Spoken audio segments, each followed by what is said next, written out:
Mes parents m'ont mise à la porte de la maison après le retour de leur fille en or, fraîchement divorcée et sans emploi, simplement parce que j'ai refusé de céder ma chambre. Alors, j'ai envoyé un message à ma grand-mère pour les punir. Mes parents me supplient, s'il te plaît. Arrête ça. Mais je refuse. Je n'aurais jamais imaginé que toute ma vie s'effondrerait dans le chaos en un seul après-midi à cause de l'égoïsme d'une seule personne. J'écris ce message en utilisant un compte jetable pour protéger ma vie privée, car je ne veux absolument pas que mes parents, prompts à juger, trouvent mon profil principal.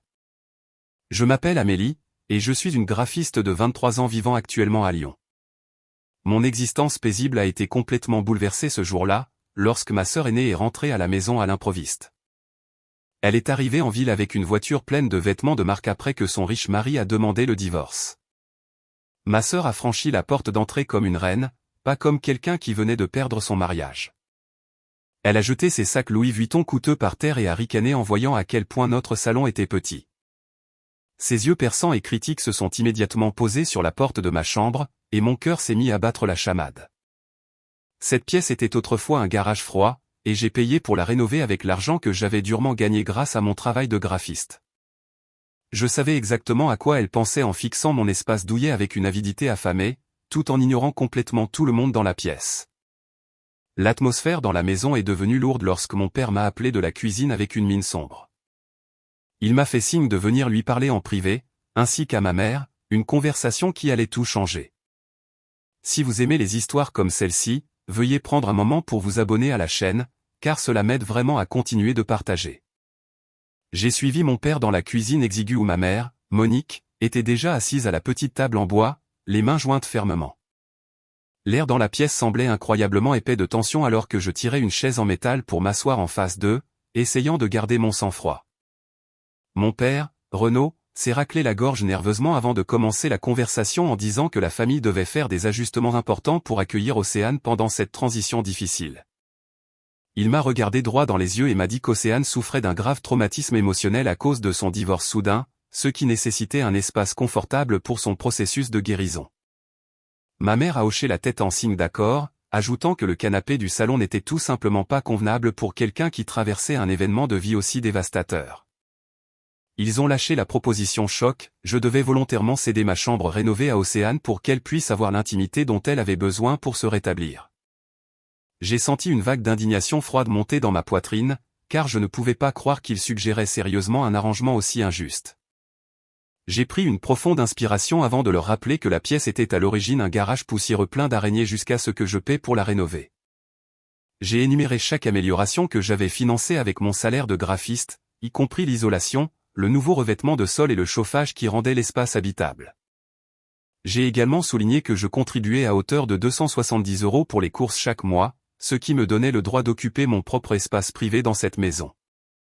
Je leur ai dit fermement que je ne retournerais pas dans le salon public simplement parce qu'Océane se sentait en droit de profiter des fruits de mon dur labeur. Mon argument logique semblait leur être indifférent, car ils étaient déjà convaincus que le bonheur d'Océane était la seule priorité qui comptait dans ce foyer. La porte de la cuisine s'est soudainement ouverte en grand, car Océane avait écouté toute notre conversation depuis le couloir. Elle a fait irruption dans la pièce, des larmes fraîches coulant sur son visage parfaitement maquillé, en pointant un doigt manucuré dans ma direction. Elle a crié que j'avais toujours été jalouse de son succès et que je voulais la faire souffrir dans le salon exigu pendant que je profitais du luxe. Sa voix s'est brisée de façon dramatique alors qu'elle m'accusait de l'enfoncer alors qu'elle était déjà à terre, simplement parce que j'étais amère qu'elle ait un mari alors que j'étais célibataire. Elle s'est tournée vers nos parents et a gémi que je me fichais qu'elle meure de dépression tant que je gardais ma précieuse chambre. Sa performance était si incroyablement dramatique qu'un étranger aurait pu croire qu'elle était la victime dans cette situation. Monique a immédiatement sauté de sa chaise pour envelopper Océane dans une étreinte protectrice tout en me lançant un regard de pure déception. Elle m'a reproché d'être si insensible envers ma propre sœur alors qu'elle venait de perdre son mariage et son style de vie aisé. Elle a affirmé que mon refus d'aider prouvait que j'étais une petite fille égoïste qui ne comprenait pas le vrai sens de la loyauté familiale. Ma mère a dit qu'elle avait honte d'avoir élevé une fille qui accordait plus de valeur à une chambre qu'à la santé mentale de sa propre chair et de son propre sang. Je suis restée assise en silence pendant qu'il me dépeignait comme la méchante, simplement parce que je voulais garder l'espace que j'avais construit de mes propres mains. Renaud a perdu patience face à mon défi et a frappé lourdement la table de la cuisine de sa main pour faire taire la pièce chaotique. Il m'a regardé dans les yeux avec une froideur que je n'avais jamais vue auparavant en me donnant son ultimatum final concernant les arrangements de vie. Il a déclaré que j'avais exactement 3 jours pour soit quitter ma chambre pour Océane, soit faire mes valises et quitter cette maison de façon permanente. Il m'a dit qu'à 23 ans, je devais apprendre comment fonctionnait le monde réel si j'allais être si têtu au sujet du partage. Il a dit que tant que je vivais sous son toit, je devais suivre ses règles, peu importe combien d'argent je contribuais aux dépenses du ménage. J'ai regardé par-dessus l'épaule de mon père pour voir Océane enfouir son visage dans l'épaule de ma mère pour cacher un sourire triomphant qui se dessinait sur ses lèvres. Cette seule expression malveillante m'a tout dit sur ma place dans cette hiérarchie familiale tordue. J'ai réalisé à ce moment-là que discuter avec des gens déterminés à mal me comprendre était une perte totale d'énergie. Je n'ai pas versé une larme ni ne les ai suppliés de reconsidérer leur décision injuste, comme ils s'y attendaient probablement. J'ai simplement hoché la tête une fois pour accuser réception de ces conditions avant de me retourner et de sortir de cette cuisine étouffante. Je savais que je ne passerais pas une minute de plus à me battre pour un endroit où je n'étais clairement ni voulu ni respecté. 2 jours après la réunion de famille, j'ai trouvé l'occasion parfaite pour exécuter mon départ lorsque mes parents ont emmené Océane au centre commercial pour lui remonter le moral. Ils ont quitté la maison de bonne humeur car Renaud avait promis d'acheter à Océane une toute nouvelle garde-robe en utilisant la carte de crédit d'urgence qu'il gardait habituellement cachée pour les frais médicaux importants.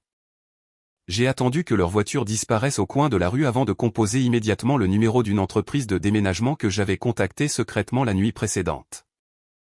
J'ai passé les 3 heures suivantes à démanteler systématiquement le sanctuaire que j'avais créé, car je refusais de laisser derrière moi le moindre objet que j'avais acheté avec mon propre argent. J'ai emballé tous mes vêtements et mes livres dans des boîtes en carton avant de dévisser le climatiseur coûteux du mur. J'ai enroulé les lattes de plancher flottant que j'avais installées sur le béton et j'ai enlevé les luminaires sur mesure qui donnaient à la pièce sa chaleur. Lorsque les déménageurs ont fini de charger le camion, l'espace n'était plus une chambre confortable, mais était redevenu un garage froid et poussiéreux avec des sols en béton taché et une isolation apparente. J'ai ressenti un sombre sentiment de satisfaction en sachant qu'Océane rentrerait à la maison en s'attendant à une suite de luxe, mais ne trouverait qu'une coquille vide. J'ai traversé la ville en voiture jusqu'à la modeste maison de banlieue de ma tante Brigitte, qui avait toujours été la seule personne de la famille à me traiter avec une véritable gentillesse. Elle a ouvert la porte d'entrée avec un sourire accueillant qui s'est rapidement transformé en un regard d'horreur en voyant mon visage taché de larmes et la montagne de bagages empilés dans son allée. Je me suis assise sur son canapé de salon et j'ai raconté toute l'histoire de la façon dont mes parents avaient choisi le confort d'Océane au détriment de mon besoin fondamental de logement. Brigitte a écouté chaque mot avec une indignation croissante avant de me serrer fort dans ses bras et de me dire que je pouvais rester avec elle aussi longtemps que nécessaire sans payer un seul centime. Elle a exprimé son dégoût absolu pour le comportement de son frère et a promis qu'elle m'aiderait à me remettre sur pied, quoi qu'il en coûte. L'atmosphère a changé plus tard cet après-midi-là lorsque ma grand-mère, Louise, est arrivée à la maison pour sa tradition hebdomadaire du café du dimanche avec Brigitte. Elle a franchi la porte en portant une boîte de pâtisserie, mais s'est arrêtée net en remarquant mes cartons empilés contre le mur du couloir. Ses yeux perçants ont immédiatement fusé entre Brigitte et moi alors qu'elle exigeait de savoir pourquoi sa petite fille vivait avec ses valises au lieu d'être à la maison. J'ai essayé de me ressaisir en racontant les événements des derniers jours, y compris l'ultimatum que Renaud m'avait donné et la manière cruelle dont ils avaient donné la priorité à Océane. Grand-mère Louise a écouté mon explication en silence complet tout en remuant lentement du sucre dans sa tasse de café en porcelaine avec une cuillère en argent. Son expression est passée de la confusion à un calme terrifiant, bien plus intimidant que n'importe quelle dispute que j'avais jamais vue. Elle a reposé sa tasse de café sur la soucoupe avec une telle force que la porcelaine a claqué bruyamment contre la table en verre, nous faisant sursauter toutes les deux. Elle m'a regardé droit dans les yeux avec des yeux flamboyants et a dit « Oses-t-il te mettre à la porte de ma maison ?» Renaud a-t-il oublié qui paie réellement pour le toit sous lequel il se cache actuellement? Je l'ai regardée, confuse, car j'avais toujours supposé que mes parents étaient propriétaires de la maison dans laquelle ils vivaient depuis plus de 2 décennies. Grand-mère Louise a secoué la tête et a révélé la vérité choquante, la propriété à Lyon était entièrement à son nom, et elle payait les impôts fonciers chaque année. Elle a expliqué qu'elle avait permis à Renaud et Monique d'y vivre sans loyer pendant 20 ans, à la condition stricte qu'ils élèvent leurs enfants dans un environnement stable et aimant. Elle nous a dit qu'en me jetant à la rue pour faire plaisir à Océane, ils avaient violé la seule règle qu'elle leur avait jamais imposée. Grand-mère Louise a fouillé dans son sac à main pour récupérer son téléphone intelligent et m'a dit d'essuyer mes larmes, car le temps des pleurs était officiellement terminé. Elle a composé un numéro que je n'ai pas reconnu et a parlé d'un ton autoritaire qui m'a donné des frissons. Elle a chargé son avocat personnel de rédiger immédiatement un avis d'expulsion, car elle était prête à donner à son stupide fils une leçon qu'il n'oublierait jamais. C'était un dimanche soir lorsque j'ai lentement engagé ma berline dans l'allée familière en béton, avec grand-mère Louise assise en silence sur le siège passager à côté de moi, serrant son sac à main en cuir avec une poigne d'acier. La maison à 2 étages était illuminée de lumière vive à chaque fenêtre, projetant une lueur joyeuse sur la pelouse avant qui contrastait fortement avec l'obscurité qui tourbillonnait dans mon estomac. J'ai coupé le contact et j'ai pu entendre le son distinct de rire bruyant provenant de la porte d'entrée, qui était restée déverrouillée comme s'il n'avait pas le moindre souci au monde. J'ai ressenti cela comme un coup physique à la poitrine de réaliser que ma famille célébrait mon départ, comme s'ils venaient de réussir à enlever une tumeur cancéreuse de leur vie au lieu de leur plus jeune fille. J'ai fait le tour de la voiture pour aider grand-mère Louise à sortir du siège passager, et elle s'est dirigée vers l'entrée avec une détermination qui la faisait paraître immense malgré sa stature âgée. Nous sommes entrés dans le hall sans frapper et avons été immédiatement accueillis par l'odeur envahissante de la pizza au pepperoni et la vue de ma famille confortablement réunie autour de la table basse dans le salon. Océane tenait une part de pizza grasse dans une main et un marqueur noir dans l'autre, tout en gesticulant sauvagement vers le mur qui séparait le salon de mon ancienne chambre. Elle ne nous a pas remarqués, là, debout, alors qu'elle décrivait à voix haute sa vision architecturale pour l'espace qui était autrefois mon sanctuaire. Si nous engageons un entrepreneur pour abattre ce mur affreux demain, je pourrai enfin installer ces étagères sur mesure pour ma collection Louis Vuitton, car cette pièce n'est actuellement qu'un espace perdu. Renaud et Monique hochaient la tête avec enthousiasme à ces suggestions égoïstes tout en calculant combien coûterait la rénovation, sans même remarquer que nous étions juste derrière eux, observant leur célébration. Ils planifiaient littéralement la destruction de mon dur labeur avant même que mon lit ne soit froid. Grand-mère Louise a soulevé sa lourde canne en bois et l'a abattue avec force sur le parquet, créant un craquement assourdissant qui a résonné dans toute la maison comme un coup de feu. Les rires se sont tus instantanément alors que les 3 têtes se sont tournées pour nous regarder avec des yeux écarquillés de choc et des morceaux de pepperoni tombant de leurs bouches ouvertes. Renaud a pratiquement sauté de sa peau avant d'essuyer frénétiquement ses mains grasses sur son jean et de se lever en titubant pour saluer sa mère. Il a forcé un sourire terrifié sur son visage et a balbutié une salutation tout en essayant de nous cacher les croquis de rénovation éparpillés sur la table avec son large corps. Grand-mère Louise n'a pas rendu son sourire, ni accepté le câlin qu'il a maladroitement tenté de lui offrir dans son état de panique. Elle l'a simplement fixé avec des yeux assez froids pour glacer l'enfer avant de lui demander calmement où sa plus jeune fille vivait en ce moment. Renaud a déplacé son poids d'un pied à l'autre tandis que ses yeux parcouraient la pièce, cherchant une issue qui n'existait pas. Il s'est raclé la gorge et a décidé de creuser sa propre tombe en mentant effrontément sur les circonstances de mon départ. Eh bien, c'était entièrement son choix de partir, car elle voulait prouver qu'elle pouvait être indépendante comme sa grande sœur. Alors, nous avons décidé de soutenir sa décision de déménager. Le bruit du lourd dossier juridique heurtant la table basse en verre a brisé le silence et a fait sursauter tout le monde dans la pièce comme s'ils avaient été physiquement giflés. Grand-mère Louise s'est avancée jusqu'à être à quelques centimètres de son visage, et sa voix est descendue à un registre terrifiant et bas qui commandait une attention absolue.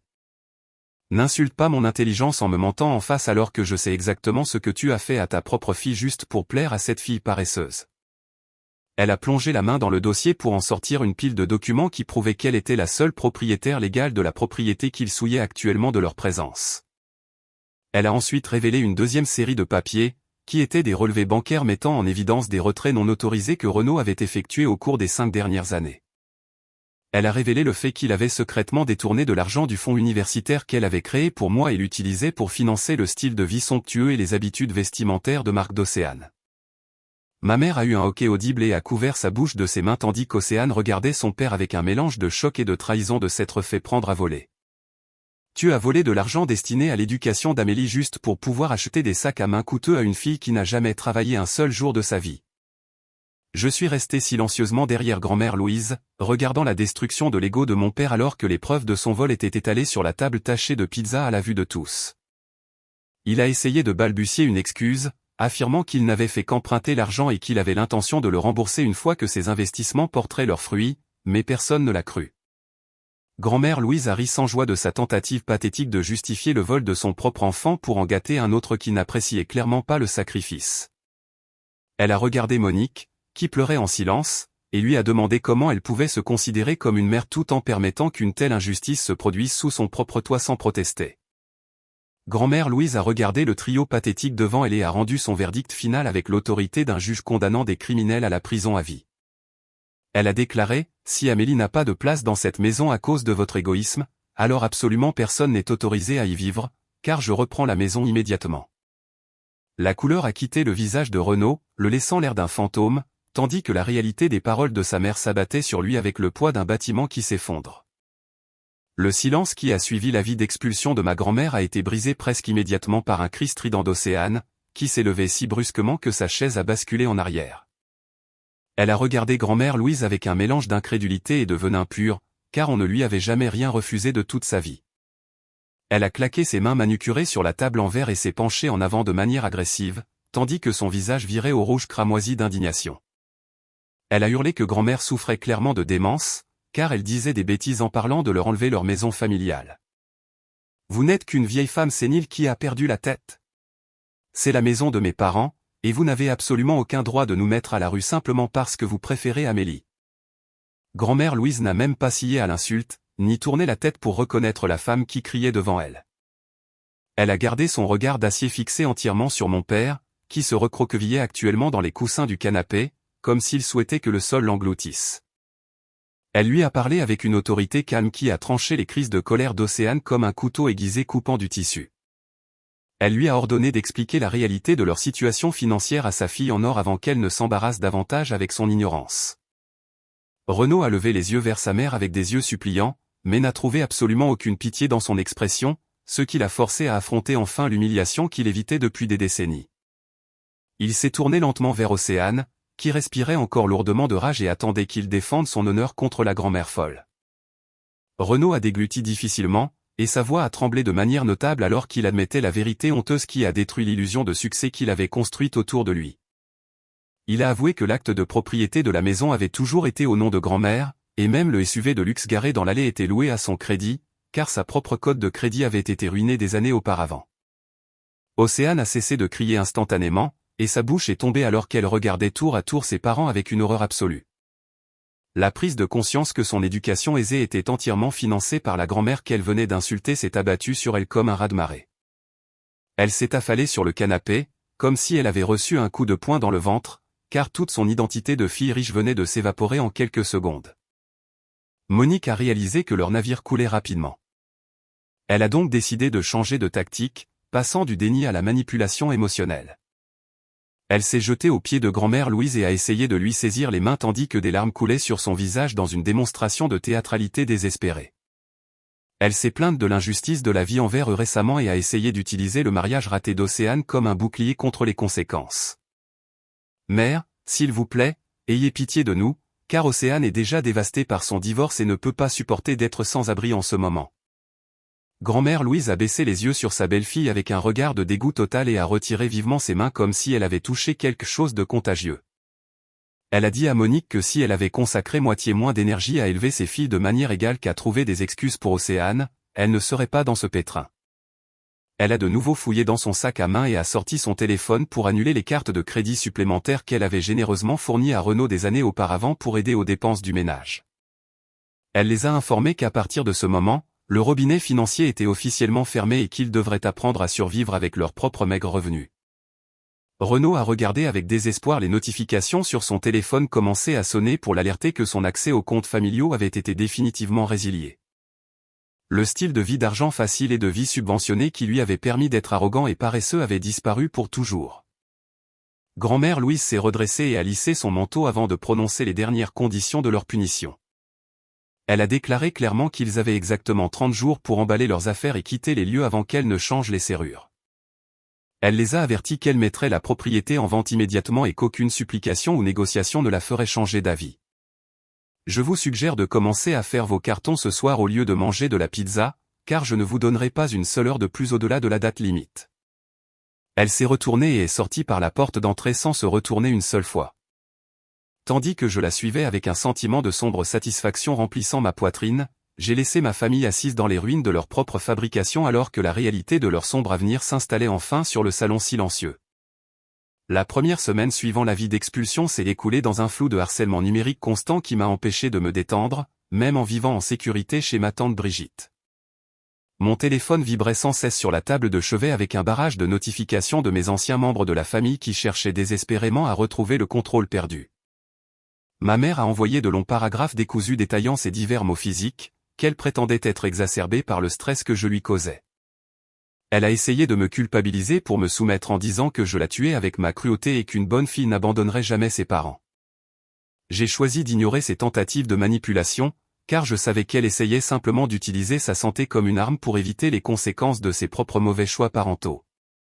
Océane a adopté une approche beaucoup plus agressive lorsqu'elle a réalisé que ses premières tentatives de jouer la victime étaient accueillies par un silence absolu de ma part. Elle a changé de tactique, passant de la supplication pathétique à une hostilité pure et simple en l'espace d'un après-midi, alors que ses vraies couleurs se révélaient. J'étais assise dans la cuisine, aidant tante Brigitte à préparer le dîner, lorsque mon téléphone s'est allumé avec un message texte particulièrement venimeux de ma sœur, « Tu es un serpent venimeux. Que as-tu injecté dans la tête de grand-mère ? Ruiner ma vie ne te suffit pas ? Tu ferais mieux de lui dire de retirer ses paroles. » J'ai montré le message à tante Brigitte, qui a secoué la tête de dégoût mais m'a conseillé de continuer à bloquer leur numéro plutôt que de m'engager dans une guerre de mots. Cependant, Océane ne se contentait pas de me harceler en privé, car elle avait besoin d'un public pour valider sa version tordue de la réalité. Elle a porté ses griefs sur Facebook, où elle a écrit de longs messages élaborant un récit fictif sur la façon dont j'abusais de notre grand-mère âgée. Elle a affirmé que j'avais profité de l'état mental déclinant de grand-mère Louise pour la manipuler afin qu'elle me cède les biens de la famille. Des centaines d'étrangers et de parents éloignés ont commenté ces publications, me qualifiant de petite fille ingrate et offrant leurs prières pour la pauvre famille souffrante expulsée. Tante Brigitte a découvert ces publications calomnieuses un soir en parcourant sa tablette, et son visage est devenu violet de rage contenue. Elle a hésité à les montrer à grand-mère Louise, car elle s'inquiétait pour la santé de sa mère, mais a décidé que grand-mère avait le droit de connaître l'étendue de la trahison. Grand-mère Louise s'est assise dans le fauteuil, lisant les mensonges qu'Océane avait écrits sur le fait qu'elle était sénile et mentalement incompétente, d'une main tremblante. Son visage est devenu rouge vif et sa respiration est devenue superficielle, ce qui m'a terrifié, car je pensais qu'elle pourrait avoir une urgence médicale due au stress. Nous avons proposé d'appeler un médecin, mais elle nous a fait signe de la main avec une détermination féroce qui prouvait qu'elle était loin d'être fragile. Grand-mère Louise a exigé que je lui apporte son téléphone immédiatement, car elle en avait assez d'être gentille avec des gens qui essayaient de détruire ma réputation publiquement. Elle a composé le numéro de Renaud et a mis l'appel sur haut-parleur pour que nous puissions assister à la conversation qui allait avoir lieu.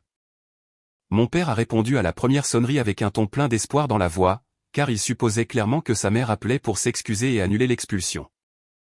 Il a commencé à jacasser sur combien nous leur manquions et comment ils étaient prêts à tout pardonner si nous rentrions à la maison. Grand-mère Louise l'a coupé au milieu de sa phrase d'une voix si froide qu'elle ressemblait à de la glace qui se brise et a rendu un nouveau verdict qui a complètement anéanti ses espoirs. Parce que vous ne savez pas vous repentir et osez encore insulter Amélie publiquement, la limite de 30 jours est annulée. Je vous donne 2 semaines. J'arriverai dans exactement 14 jours. Elle a raccroché le téléphone avant qu'il ne puisse même traiter ce qu'elle avait dit et s'est rassise dans son fauteuil avec une expression satisfaite sur le visage. Le silence à l'autre bout du fil a dû être assourdissant alors que Renaud réalisait que la crise de colère en ligne de sa fille venait de leur coûter la moitié de leur temps pour faire leur carton. Les retombées de cet appel téléphonique ont été immédiates et catastrophiques pour mes parents, qui couraient maintenant contre une horloge qui tournait 2 fois plus vite. Renaud s'est démené pour trouver une propriété à louer à Lyon qui accepterait une famille de 3 personnes dans un délai aussi court, mais il s'est heurté à un mur massif. Il a découvert qu'il ne pouvait pas être approuvé, même pour les appartements les plus basiques, car sa cote de crédit était absolument lamentable. Il s'est avéré que les retraits bancaires secrets que grand-mère a trouvés n'étaient pas seulement pour le shopping d'Océane, mais aussi pour couvrir d'importantes dettes de jeu qu'il avait accumulées au fil des ans. Les propriétaires ont jeté un coup d'œil à son historique financier et ont rejeté ses demandes sans la moindre hésitation, ce qui l'a laissé dans un état de panique pure. Il avait compté sur la bonne cote de crédit de grand-mère Louise pendant si longtemps qu'il avait oublié que dans le monde réel, on est jugé sur sa propre fiabilité financière. Le filet de sécurité avait disparu, et pour la première fois de sa vie, mon père tombait sans parachute. La date limite est arrivée avec l'inévitabilité d'un front orageux alors que le soleil se levait sur le 14e jour de l'avis d'expulsion raccourci.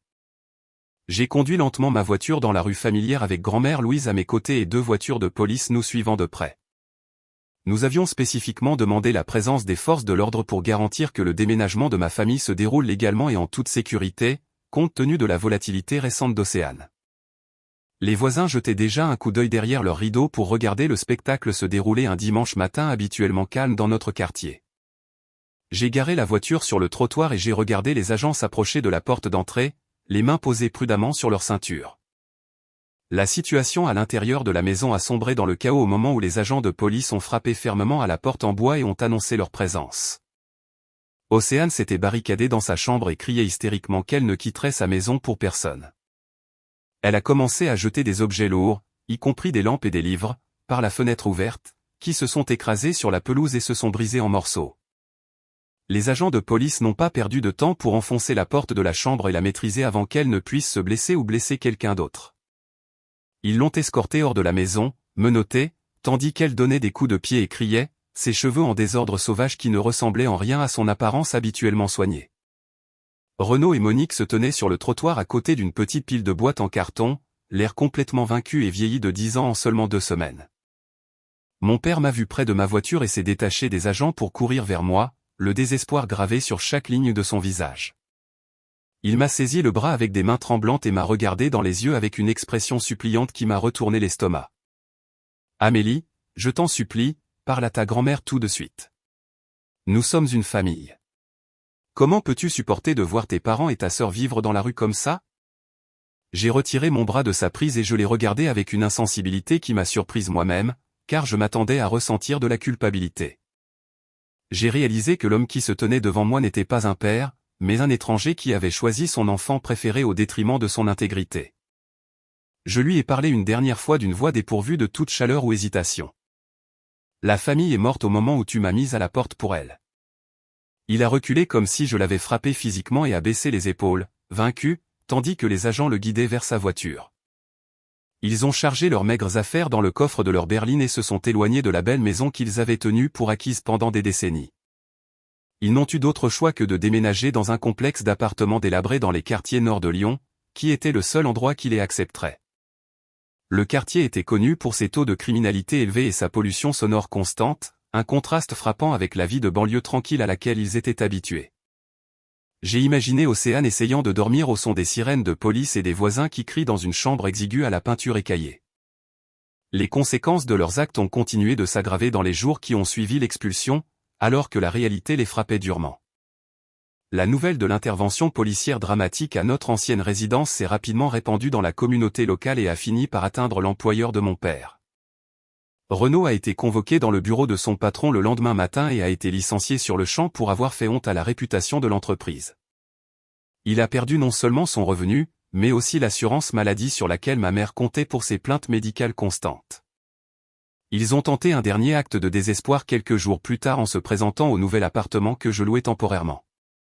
Ils ont frappé à la porte sécurisée, criant mon nom et exigeant que je descende pour leur donner de l'argent pour la nourriture et le loyer. Cependant, j'avais déjà anticipé cette démarche et j'avais fourni leurs photos à la direction de l'immeuble et au commissariat local. Les gardes de sécurité les ont interceptés à l'entrée et ont menacé de les arrêter pour intrusion s'ils revenaient un jour. J'ai regardé depuis mon balcon comment ils étaient renvoyés dans la honte et j'ai réalisé que j'étais enfin libre de leur influence toxique pour toujours. 1 an s'est écoulé depuis que l'ouragan nommé Océane a ravagé ma vie et détruit la façade de ma famille parfaite. Mon existence s'est transformée de manière positive, comme je n'avais jamais osé en rêver pendant ces jours sombres, vivant dans la peur du jugement de mon père. Le silence qui a suivi l'expulsion a été initialement douloureux, mais il s'est finalement épanoui en un profond sentiment de paix que je n'avais jamais connu auparavant. J'ai maintenu une politique stricte et absolue de non-contact avec Renaud, Monique et Océane pour protéger ma santé mentale de leurs manipulations toxiques. J'ai bloqué tous les numéros de téléphone et profils de médias sociaux qui leur sont associés afin de pouvoir enfin me concentrer entièrement sur mon propre avenir. Ma carrière en design graphique a considérablement prospéré maintenant que je ne suis plus accablé par le stress constant de vivre dans un environnement hostile. Je suis également devenu la compagne principale de grand-mère Louise, qui semble avoir retrouvé son énergie juvénile maintenant que le fardeau de son fils est parti. Nous passons nos week-ends à jardiner dans son jardin ou à rendre visite à tante Brigitte pour de longs dîners remplis de rires sincères au lieu de tension. Tante Brigitte maintient toujours un contact minimal avec mes parents biologiques, car elle ressent un sentiment persistant d'obligation familiale de prendre de leurs nouvelles de temps en temps. Elle nous rapporte des histoires qui confirment que j'ai pris la bonne décision de couper les ponts complètement. J'ai appris qu'Océane n'a tiré aucune leçon de l'expulsion et a poursuivi son comportement chaotique presque immédiatement après avoir emménagé dans l'appartement des quartiers nord. Elle s'est précipitée dans une romance éclair avec un mécanicien local qu'elle a rencontré dans un bar, espérant qu'il serait son nouveau sauveur financier. Cependant, la relation a implosé après seulement 3 semaines, car il a refusé de tolérer son arrogance et l'a mise à la porte de sa caravane. Océane est maintenant de retour dans l'appartement exigu, dormant sur un matelas taché dans le salon et se plaignant quotidiennement de la façon dont le monde l'a traitée injustement. Elle refuse de trouver un emploi, car elle croit toujours que le travail manuel est indigne d'une personne de son statut social imaginaire. La situation de mes parents est encore plus tragique, car ils ont effectivement échangé leur rôle dans le plus ironique des retournements de situation imaginables. Renaud a sombré dans une profonde dépression alimentée par de la vodka bon marché et passe ses journées à regarder la télévision dans leur salon sombre. Il est consumé par le regret d'avoir perdu sa vie facile, mais il manque de force de caractère pour se ressaisir et trouver un nouvel emploi.